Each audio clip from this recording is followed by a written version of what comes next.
Hola, buenas tardes. Soy la doctora Paula Alonso y hoy, a continuación de la clase anterior, vamos a seguir con la parte de anatomía radiológica cerebral en esta segunda charla donde vamos a ver algunos de los tópicos que quedaron sin revisar en la charla anterior. Vamos a repasar un poquito los objetivos que nos habíamos propuesto al finalizar al comenzar el tema, que era repasar la anatomía de superficie de configuración externa, la anatomía topográfica, configuración interna, sustancia gris y blanca, meninges, cisternas y ventrículos. Estos temas fueron abordados en la charla anterior y hoy vamos a conversar un poco sobre sustancia blanca, ganglios basales, tronco encefálico, pares craneales, cerebelo y vascularización cerebral. Los últimos tres temas que se encuentran subrayados no ahondaremos en la clase de hoy debido a que cada uno de ellos por separado tendríamos que realizar clases exclusivas para ellos, dado su vasta anatomía y profundidad en los temas. Solamente haremos un repaso general de los mismos. Para empezar, vamos a hablar de la sustancia blanca. ¿Qué tenemos que conocer? Que existen tres tipos de fibras de la sustancia blanca. Las fibras de proyección, que son las que conducen impulsos desde y hacia la corteza cerebral. Las fibras de asociación, que van a conectar regiones corticales diferentes de los hemisferios de un mismo lado. Tenemos fibras de asociación cortas y largas. Las cortas conectan circunvoluciones que están adyacentes y las largas transfieren información, conectan distintos lóbulos de un mismo hemisferio. Las fibras comisurales, en cambio, conectan regiones correspondientes a ambos hemisferios, es decir, la misma región de un lado hacia otro. Dentro de las fibras de proyección más importantes que vamos a ver hoy tenemos la corona radiata y la cápsula interna. Normalmente decimos que la cápsula interna tiene 3 porciones, cuando en realidad son 5 porciones y las últimas dos no solemos mencionarlas habitualmente, pero hoy vamos a repasar un poco. Acá encontramos un esquema en vista sagital señalizado con la flecha verde y la flecha roja, la corona radiata y la cápsula interna, y tenemos un esquema en axial de Netter comparativo con un axial T1, que como ustedes saben son las secuencias más anatómicas para evaluar el cerebro. Bien, las porciones de la cápsula interna, como les dejo acá en la referencia, son el brazo anterior, que va a separar la cabeza del caudado del núcleo lenticular, la rodilla, el brazo posterior, la porción sublenticular y retrolenticular. ¿Sí? Aquí, estas son las porciones que normalmente uno no suele mencionar. Dentro de las fibras comisurales, que las vamos a mencionar a todas y vamos a hablar un poquitito más detenidamente de algunas, tenemos al cuerpo calloso, la comisura blanca anterior, la comisura blanca posterior, la comisura del fornix y la avénula o comisura avenular. El cuerpo calloso, como ustedes saben, aquí les pongo dos imágenes, un esquema de Netter y una imagen T1 en sagital, la más anatómica como siempre. Vamos a tener señalizado con verde el pico, con rojo la rodilla, con el asterisco negro el cuerpo y con la flecha celeste el rodete o esplenio del cuerpo calloso. Si nosotros hacemos cortes axiales a nivel, eh, digamos, siguiendo el plano subcalloso, que es el que se utiliza normalmente para evaluar los cerebros en las rutinas habituales, vamos a encontrar en el corte más inferior que vamos a ver el pico y el rodete o esplenio del cuerpo calloso y vislumbramos algunas partes de los ventrículos laterales y del tercer ventrículo en la línea media. Un corte más superior vamos a tener la rodilla, las fibras anteriores del cuerpo calloso, el rodete y las fibras posteriores. Con respecto a la comisura blanca anterior, posterior y al trígono, vamos a visualizarlas en estos cortes sagitales que son en los que más fácilmente las vamos a encontrar. Tenemos cortes sagitales en T1 y tenemos el esquema de Netter a nivel central. Con la flecha roja tenemos señalizada la comisura blanca anterior, que la encuentran en este sector, y con la flecha verde tenemos los pilares anteriores del trígono, señalizados con esta flechita verde, y en el esquema de Netter los vemos, es esta imagen que se encuentra por aquí, que no tiene flecha. Con flecha negra vamos a encontrar la comisura blanca posterior en esta imagen con flecha blanca en el sagital T1. Con respecto a las fibras de asociación, les dejo aquí un esquema también en vista sagital y una tractografía con colores aleatorios, no direccionales, donde ustedes pueden ver la disposición de estas fibras de asociación. ¿Cuáles son las fibras de asociación? Hay muchas. Tenemos el fascículo longitudinal superior, que es este que encontramos por aquí. Tenemos el fascículo del cíngulo, como su nombre lo indica, va por arriba del cuerpo calloso. Tenemos el fascículo uncinado, que es este que está por acá, que interviene en el lenguaje. Tenemos el fascículo longitudinal inferior a nivel temporal basal. Y después vamos a encontrar en otros cortes que ahora les voy a mostrar, cápsula externa y extrema. Para conversar un poco sobre los ganglios de la base, debemos saber que son masas nucleares subcorticales de sustancia gris que derivan del telencéfalo. En este esquema en sagital vamos a encontrar todos los núcleos de la base interrelacionados entre sí. El señalizado con colorcito verde, este que está acá, este de color verde, es el núcleo caudado, que presenta una porción que se llama cabeza, una porción que se llama cuerpo y una porción que se llama cola y se relaciona aquí a nivel anterior con la amígdala. Luego tenemos el núcleo lenticular, que va a tener dos porciones, el putamen y el globo pálido, que a su vez se va a dividir en otras dos porciones, globo pálido interno y globo pálido externo. Y por último, tenemos el tálamo acá señalizado en rojo. Ahora nos vamos al corte anatómico en axial y vamos a encontrar la cabeza del caudado, como dijimos antes, el núcleo lenticular, putamen, globo pálido externo, globo pálido interno, el tálamo, y acá por aquí tenemos la cola del caudado. El cuerpo estriado tiene la función de modulación motora, ¿sí? El cuerpo estriado es lo mismo que decir el núcleo lenticular, o es lo mismo que decir globo pálido y putamen. El complejo nuclear amigdalino tiene una vinculación funcional con el hipotálamo y las actividades más importantes en las cuales interviene son la conducta, la alerta, el temor y la defensa. Muy importante. Ahora vamos a ver otras estructuras. En estos cortes repasamos las que ya vimos. Tenemos entonces el putamen, el globo pálido, ¿sí? Globo pálido externo, globo pálido interno, tenemos el tálamo. Y por acá, en este otro corte, vamos a encontrar el antemuro, que es esta banda de sustancia gris lineal subinsular que encontramos por aquí, y el fundus striatum, que es una banda de sustancia gris que comunica o conecta la cabeza del caudado con el putamen, ¿sí? Entonces, el antemuro es una lámina de sustancia gris que se encuentra en la profundidad de la ínsula. Es esto que está señalizado con la flecha amarilla. Está separado del núcleo lenticular por la cápsula externa, que es esta banda de sustancia blanca que encontramos por fuera del putamen, y el fundus striatum, como bien decíamos, comunica la cabeza del caudado con el putamen. El globo pálido medial y lateral se encuentran separados por una fina banda de sustancia blanca que se llama lámina medular interna. Si hay una lámina medular interna es porque hay una externa, y esta es la que separa el globo pálido lateral del putamen. Muy bien, esto hablando en esquemas.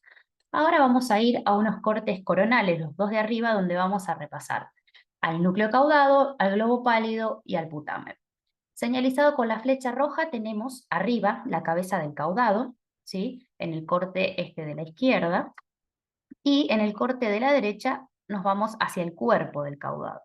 Si vislumbramos acá en esta porción inferior donde está señalizada la flecha, va a aparecer la cola del caudado, que dijimos que por delante se va a relacionar con el núcleo amigdalino. Señalizado con la flecha amarilla, en los dos cortes vemos al putamen, con el asterisco rojo y el asterisco negro en la cápsula interna, en este corte el brazo anterior, y señalizado con la flecha violeta, en ambos cortes encontramos al globo pálido.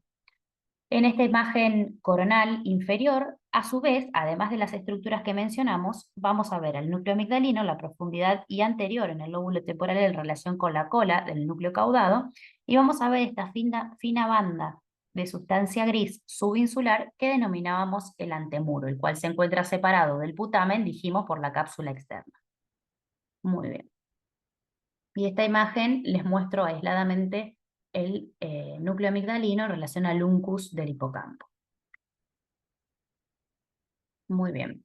Ahora vamos a traspasar esto que estuvimos viendo en los esquemas lo vamos a traspasar entonces a la imagen axial en T1. Con la flecha verde tenemos señalizado la cabeza del caudado. Flecha celeste el putamen, flecha azul el globo pálido, la cola del caudado y el tálamo. Brazo anterior de la cápsula interna, brazo posterior, rodilla, perdón, y brazo posterior, y porciones sublenticulares y retrolenticulares. Por fuera del putamen tenemos a la cápsula externa y, señalizado con la flecha negra, el antemuro a nivel subinsular.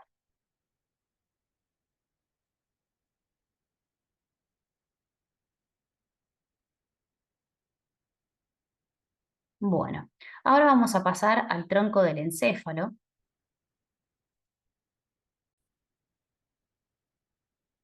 Y continuando entonces con el tronco encefálico, vamos a repasar las tres porciones que lo componen. Tenemos que el tronco se divide en tres porciones, una superior que es el mesencéfalo, una central que es la protuberancia y una distal que es el bulbo raquídeo.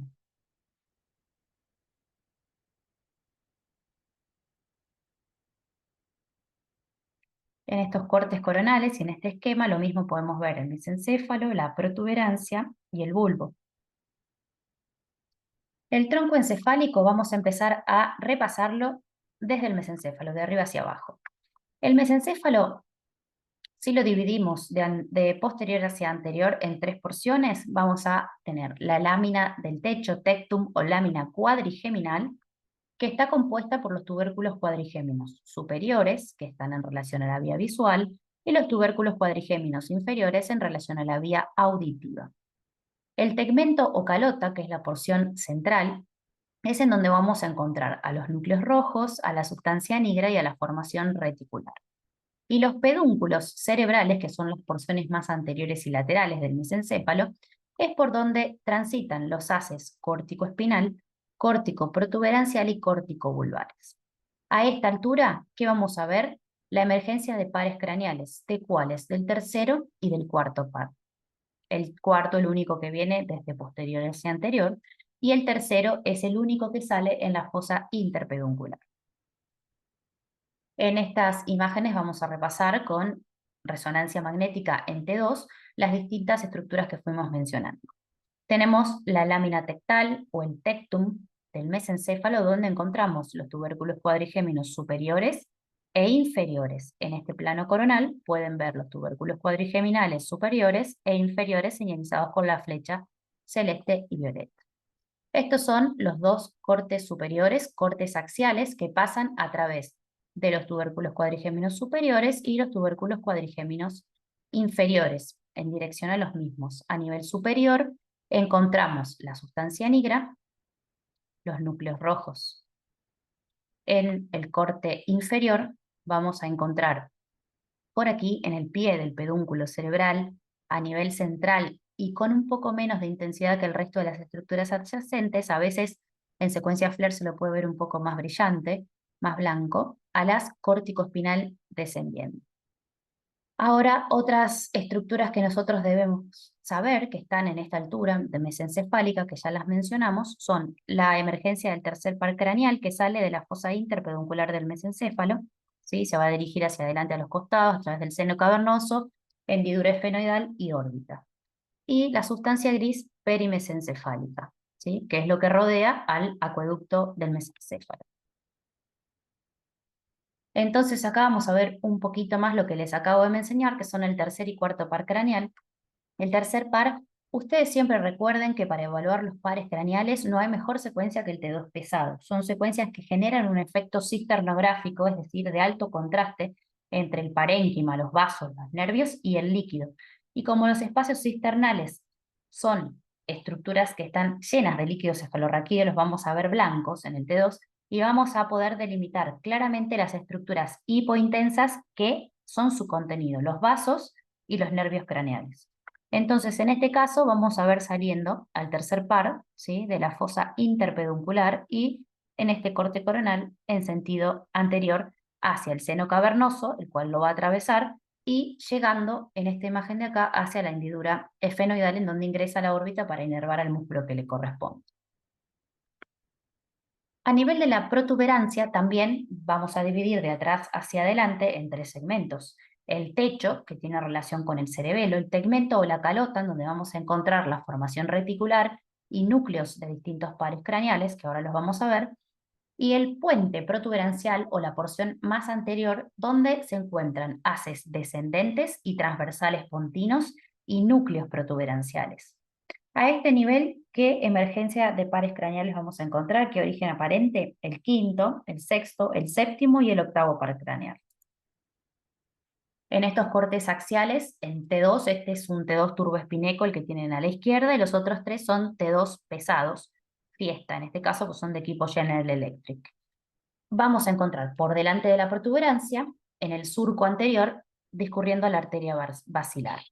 Y a nivel de los tractos tegmentales dorsales pontinos, que son estas estructuras que encontramos acá atrás, vamos a tener el núcleo motor del séptimo par y el núcleo motor del sexto par. Señalizado con flecha verde, encontramos al pedúnculo cerebeloso medio, que como saben está de los dos lados y comunica con el cerebelo. Señalizado con el asterisco, el cuarto ventrículo. En estas tres imágenes vamos a ver al quinto par craneal que sale de la cara anterolateral de la protuberancia, acá lo tienen en el esquema, se dirige en sentido anterior hasta la fosita de Gasser, donde se forma su ganglio y del cual emergen las tres ramas terminales, B1, B2 y B3, y cada una va a ir a salir del cráneo por sus forámenes específicos, lo vamos a ver ahora en un ratito. En la cara lateral de la protuberancia, en sentido hacia el conducto auditivo interno, emergen el séptimo y el octavo par craneal. En esta diapositiva vemos salir al sexto par. El séptimo y el octavo par craneal, en este corte, porque es un corte más superior, vamos a decir que es el séptimo y el octavo, pero ahora vamos a ver en cortes sagitales, oblicuos, cómo se disponen a nivel del conducto auditivo interno. Vamos a ver un poquito el tema del trigémino, como mencionábamos recién, dijimos que sale de la cara anterolateral protuberancial y se dirige a nivel de la cisterna prepontina hasta la fosita de Gasser, donde se encuentra su ganglio homónimo, y del cual salen las tres ramas principales, B1 o oftálmica, B2 maxilar superior y B3 o maxilar inferior. En la fosa de Gasser dijimos que iba a estar el ganglio, ¿sí? La rama B2 va a pasar a través del agujero redondo mayor y la rama B3 a través del foramen oval. La rama B1 va a ir a la hendidura esfenoidal a ingresar a la órbita. Con respecto a los nervios craneales del conducto auditivo interno, si nosotros hacemos cortes sagitales oblicuos, aquí lo tienen señalizado con la línea roja, vamos a encontrar que hay 4 puntos hipointensos rodeados de líquido. El punto superior y anterior va a ser el nervio facial, el posterior al mismo va a ser el nervio vestibular superior y por debajo de este el vestibular inferior. El nervio coclear se ubica inferior y anterior por debajo del nervio facial. Esa es la disposición a nivel del conducto auditivo interno de estos pares craneales. Ahora pasamos al bulbo raquídeo y vamos a subdividirlo de igual manera. Techo, tegmento y pirámides. Tenemos el techo que está en relación con el cerebelo, el tegmento o la calota, donde encontraremos la formación reticular, los núcleos de pares craneales, núcleos olivares y las decusaciones del lemnisco medial. Las pirámides vulvares, vamos a tener la decusación córtico-espinal, que es la decusación de fibras motoras, y vamos a encontrar qué núcleos, qué nervios, perdón, qué origen aparente. Los pares bajos, el 9, el 10, el 11, estos tres son retroolivares, es decir, salen por detrás de las olivas, y el 12, que es preolivar. En estas tres imágenes le muestro los pedúnculos cerebelosos inferiores, les muestro las pirámides vulvares y la región olivar y las decusaciones sensitivas y motoras y qué encontramos a esa altura, ¿sí? Es muy importante para nosotros saber a dónde ir a buscar cuando alguien nos habla de pares bajos, es decir, saber cuáles son 9, 10, 11 y 12 y dónde los vamos a ir a buscar. Tenemos que ir a nivel del bulbo, lo más inferior posible, donde se decusa la vía sensitiva, ¿sí? Acá vamos a mostrar la emergencia de alguno de ellos, señalizado con la flecha amarilla tenemos el noveno par y por debajo el décimo par. Si lo vemos en un corte axial es mucho más fácil de encontrar la salida, la emergencia del décimo par, ¿sí? Y en este corte de acá, que es el que yo les quería mostrar, tenemos al doceavo par, que sale por delante y se dirige en sentido lateral y anterior a encontrar al agujero condilo, por donde va a salir, ¿sí? Del cráneo. Bueno, y para terminar con los pares craneales nos falta el olfatorio y el nervio óptico. El olfatorio, como ustedes saben, las cintillas ópticas se ubican por encima de la lámina cribiforme, ¿sí? Y a través de distintas fibras nerviosas la atraviesan hasta conformar pequeños nervios que son los que van a cumplir la función olfativa. En los cortes coronales siempre es importante realizar de alta resolución para ver los bulbos olfatorios. Hay ciertas entidades que cursan con agenesia o hipoplasia de bulbos olfatorios y es muy importante que nosotros le indiquemos al técnico de hacer cortes en T2 de alta resolución coronales y bien anteriores, porque muchas veces se quedan cortos, lo hacen quizás hasta la mitad de la órbita y el bulbo se encuentra mucho más adelante. Fíjense dónde están las celdillas etmoidales, todo esto es el territorio de la cintilla y bien anterior vamos a tener al bulbo. Bueno, acá para ver un poco el nervio óptico, fíjense qué lindo que se lo ve en esta secuencia T1 inversión. Tenemos el nervio óptico propiamente dicho a nivel intraorbitario, el sector prequiasmático, el quiasma y las cintillas ópticas. Lo mismo, ¿no? Los dos nervios ópticos, sector prequiasmático, quiasma, cintillas ópticas. El agujero óptico por donde ingresa la órbita, este par craneal, ¿sí? El quiasma, les muestro más imágenes, y las cintillas ópticas que luego se continuarán con las radiaciones ópticas para terminar con la vía visual a nivel occipital. Hasta aquí vimos el tronco del encéfalo. Ahora vamos a eh, pasar al cerebelo. El cerebelo, como ustedes saben, se encuentra localizado por debajo del tentorio, en la fosa posterior. Se va a comunicar con el tronco encefálico, como mencionamos recién, a través de los pedúnculos cerebelosos superior, medio e inferior. En la porción medular profunda tiene 4 núcleos que se denominan núcleo dentado, núcleo globoso, fastigio y emboliforme. Los tienen señalizados con las flechas de colores roja, celeste, verde y negra. La corteza cerebelosa está compuesta por lo que llamamos folias y el cerebelo estructuralmente se divide en 3 porciones, una porción central llamada verbis y 2 hemisferios a los laterales del mismo. ¿Cómo vamos a subdividir estructuralmente el cerebelo? Tenemos un lóbulo anterior, un lóbulo posterior y el lóbulo flóculo-nodular. El que ustedes normalmente identifican fácilmente seguro es este, que acá encontramos el nódulo y los flóculos al costado, separado de las amígdalas y el hemisferio cerebeloso lateral por la fisura posterolateral. El cerebelo lo vamos a estudiar en 2 caras, su cara superior, donde vamos a encontrar la incisura cerebelosa anterior y posterior, y el surco primario. ¿Sí? La incisura posterior aquí en realidad la tienen señalizada, que es ni más ni menos que la hoz del cerebelo. Y en la cara, en la otra cara del cerebelo vamos a poder identificar la fisura horizontal, que la tienen por acá, y la fisura posterolateral que separa aquí al flóculo, que esta es muy evidente normalmente en los cortes axiales de resonancia porque es un poco más profunda que las otras. Ahora vamos a ver las diferentes porciones del cerebelo visto en vistas sagitales, comenzando por esta imagen, que es un corte bien central, bien en la línea media. Vamos a empezar desde la língula, en sentido de las agujas del reloj. Tenemos la língula, el lobulillo central, el culmen, declive, lámina, ¿sí? Tuber, pirámide, úvula y amígdalas que ustedes tanto conocen, y por encima el nódulo que hacia los costados se va a comunicar con el flóculo. Un corte más lateral vamos a encontrar el pedúnculo cerebeloso medio, el cuadrado posterior, semilunar inferior, amígdala y el nódulo. Ven que nos vamos yendo hacia lateral y la amígdala se la ve un poco más clara. Esta otra imagen, amígdala, semilunar inferior, superior, cuadrado posterior y cuadrado central. Más lateral todavía tenemos el cuadrado anterior, cuadrado posterior, semilunar superior e inferior y el digástrico. Con estos cortes axiales, sobre todo lo que les quiero señalizar es la amígdala, ¿sí? Y el flóculo, que lo ven, está bien abajo y hacia los costados. Esto no hay que confundírselo con lesiones. El desconocimiento anatómico a veces puede llevar a errores diagnósticos muy importantes, como por ejemplo informar que acá hay una lesión ocupante en la cisterna laterovulvar, cuando en realidad no es más ni menos que el flóculo, que en este corte por volumen parcial no se lo ve continuo con el nódulo, así que hay que tener mucho cuidado. Ahora ya para ir terminando con esta clase vamos a pasar a la parte de vascularización cerebral.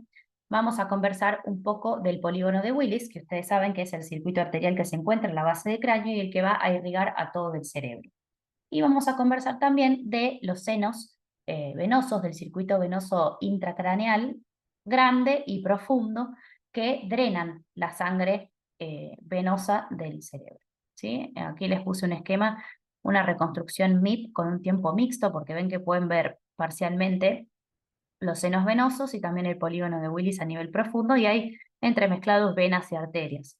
Este es un corte de sagital MIP de una reconstrucción venosa, ¿sí? Y acá le puse los esquemas de las mismas estructuras. Para entender bien la vascularización, si bien vamos a hablar del encéfalo, tenemos que empezar desde el comienzo, como todo. Cuando uno quiere entender algo, hay que empezar desde el principio, y el principio está en el callado aórtico.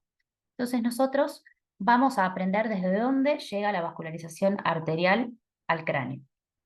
Yo voy a ir mencionando los vasos y ustedes van a ver que tienen las referencias en colores a la derecha y señalizados cada uno con una flecha de color, del mismo color la estructura que corresponda. Tenemos el esquema a la izquierda y acá vamos a ir a una angioresonancia de callado aórtico.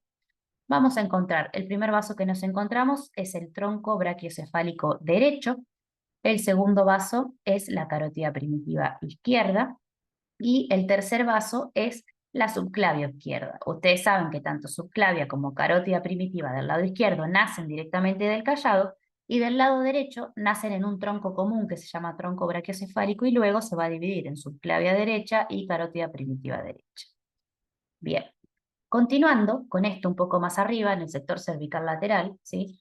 Vamos a encontrar que la carótida primitiva llega hasta un área mayormente un poco más dilatada, que llamamos el bulbo carotidio, desde donde se va a bifurcar en sus dos ramas, la arteria carótida interna y carótida externa.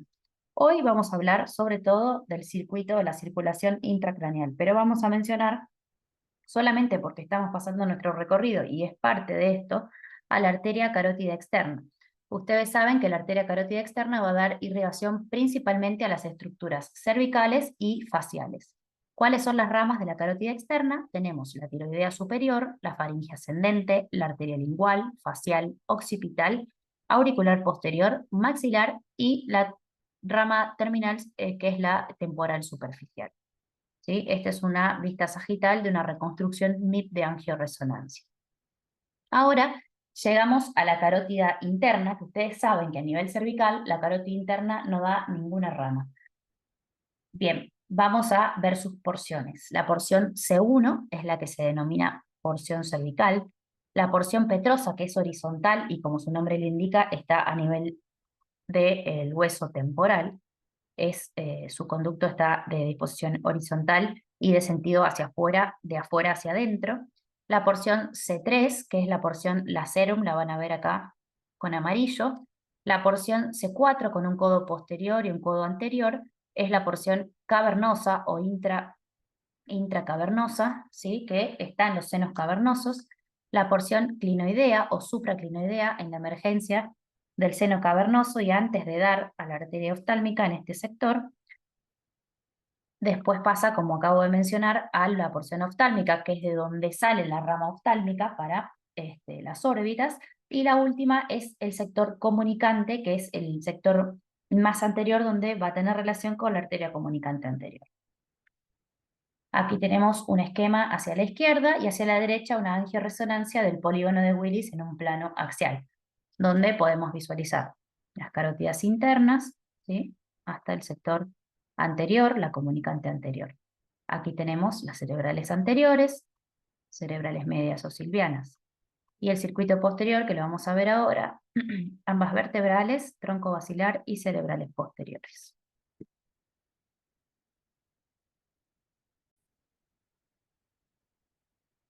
Para continuar, entonces, vamos a ver un poquito el polígono de Willis y con el mismo concepto que venimos aplicando van a tener señalizado con las flechas las mismas estructuras que yo voy a ponerles la referencia a la derecha.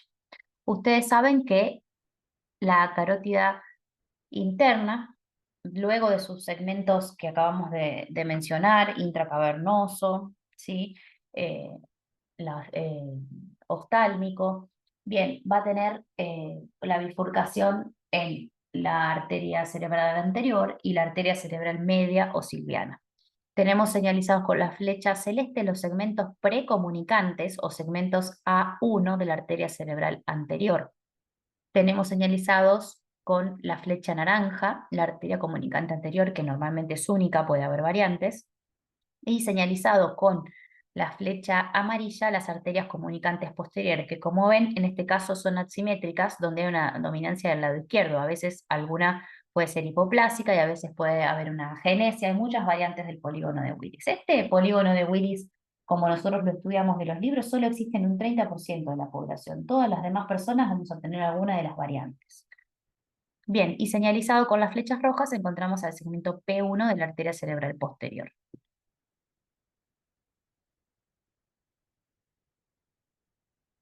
Ahora vamos a ver la arteria cerebral anterior, que ustedes, como la mencionamos recién, ¿sí? Tiene un segmento A1 o precomunicante, señalizado con la flecha amarilla. En este corte sagital van a tener muchas otras estructuras que por ahí los marean hasta que se familiarizan con la anatomía, y es más fácil verlo en este corte reconstrucción MIP en axial. Tienen la porción precomunicante, esta es la comunicante anterior, por eso su porción que le sigue se llama postcomunicante o segmento A2, que es este que está acá. Y después tenemos el segmento A3 o ramas colaterales, en donde nacen las arterias pericallosas y calloso marginal. La arteria cerebral media o silviana, vamos a ver su primera porción o porción M1, que se llama porción horizontal. Luego tenemos señalizado con verde la porción M2 o porción insular. La porción del opérculo, es más difícil imaginárselo así que pensar una anatomía en 3 dimensiones de dónde va circulando la arteria. Piensen en el surco silviano, en el valle, ¿sí? Piensen en la profundidad de la ínsula y en el opérculo, que va a ser mucho más fácil que visualizarlo de esta manera. Y luego tenemos las ramas terminales o porción M4, que son ramas corticales. Para hablar ahora un poquito, vamos a hablar de la arteria cerebral posterior, que también tiene un segmento P1, ¿sí? O precomunicante. ¿Por qué precomunicante? Porque acá está la comunicante posterior. Entonces, precomunicante, después tenemos un segmento ambiens o P2. Si ustedes pueden visualizar, acá estamos en el tronco, esta es la cisterna ambiens, por donde discurre este segmento. Después tenemos un segmento cuadrigeminal y el segmento calcarino, que acá no lo podemos ver, porque está en la profundidad del occipital, como su nombre le indica, en relación a una fisura calcárea. Para repasar un poquito el circuito posterior vértebro-basilar, está compuesto básicamente por 3 arterias, las 2 vertebrales y el tronco basilar. La arteria vertebral tiene 4 porciones, una primera porción que se llama B1, ¿sí? Que va de C7 a C6, que es extraósea, una porción foraminal o B2 que va desde C6 hasta C2, en donde egresa del foramen neural, ¿sí? Y se denomina segmento B3 o extraforaminal para ingresar al cráneo a través del espacio intradural, que es el segmento B4, y transformarse en vertebral intracraneal. El sistema vertebrovascular, entonces lo vamos a repasar un poquito. Siempre en anatomía radiológica decimos que este es el hombrecito, el circuito posterior forma un hombrecito, los brazos, ¿sí? Los pies, un hombrecito sin cabeza, salvo que haya un aneurisma acá, que podemos ver el hombrecito con cabeza. Bien, tenemos entonces comenzando con las arterias vertebrales, de donde nace la arteria cerebelosa posterior inferior o pica, señalizada con la flecha violeta. Luego las 2 arterias vertebrales se van a unir para formar el tronco basilar y la primera arteria que nace se llama arteria cerebelosa anterior inferior o AICA, señalizado con la flecha roja. Luego va a salir la arteria cerebelosa superior, que está señalizada con las flechas azules, y el tronco basilar va a terminar dividiéndose en 2 arterias, que son las cerebrales posteriores, señalizadas con las flechas verdes. Ahora pasamos en unas últimas 2 diapositivas, y ya con eso vamos a finalizar, a ver rápidamente la circulación venosa. Ustedes saben que los senos venosos van a drenar la sangre intracraneal hacia las venas yugulares de ambos lados. Entonces, las venas yugulares internas van a ser el último eslabón de este circuito venoso. Tenemos al seno longitudinal superior, al seno longitudinal inferior, seno recto, la vena de Galeno señalizada con la flecha amarilla más oscurita, Las venas cerebrales internas, que están señalizadas con el círculo blanco, la prensa de erófilo, ¿sí? O tórcula, que es la confluencia venosa de ambos lados, los senos transversos en verde y los senos sigmoideos en azul hasta llegar a las venas yugulares. Como ustedes saben, hay muchas variantes también venosas, en donde muchas veces vamos a ver que de un lado hay mayor calibre que del otro por hipoplasia de alguno de los lados. Eso es normal, es constitucional, no tiene ninguna relevancia patológica y es muy normal que las yugulares también sean asimétricas. Generalmente la yugular suele tener mayor diámetro del lado derecho y eso es algo que lo encontramos habitualmente en los exámenes, como una variante de la normalidad. En estos esquemas tienen del lado izquierdo el territorio vascular venoso y del lado derecho el territorio vascular arterial. Esto es muy importante que hasta que uno esté familiarizado, incluso tanto familiarizado que lo podamos tener a mano para una consulta rápida ante infartos que nos impresionan como arteriales o venosos para saber cuál es el territorio comprometido. Normalmente los infartos arteriales son de un solo lado y los infartos venosos suelen ser de ambos lados. Suelen ser, no siempre, ¿sí? Pero es más fácil de distinguirlos porque suelen comprometer a los dos lados. Bueno, hasta aquí llegamos entonces al final con las charlas de anatomía y recuerden, como les dije en la primera clase, que la función se adapta a la forma. Primero, conocemos cómo es lo normal, ¿sí? El cerebro y la función normal de este, para poder después, cuando esto está distorsionado, comprender qué es lo que lo está afectando y cuál es su patología. Espero que les haya servido, que haya sido didáctico. Cualquier duda, saben, se pueden contactar conmigo por estos medios y nos vemos, nos encontramos en la próxima charla. Que tengan buenas tardes.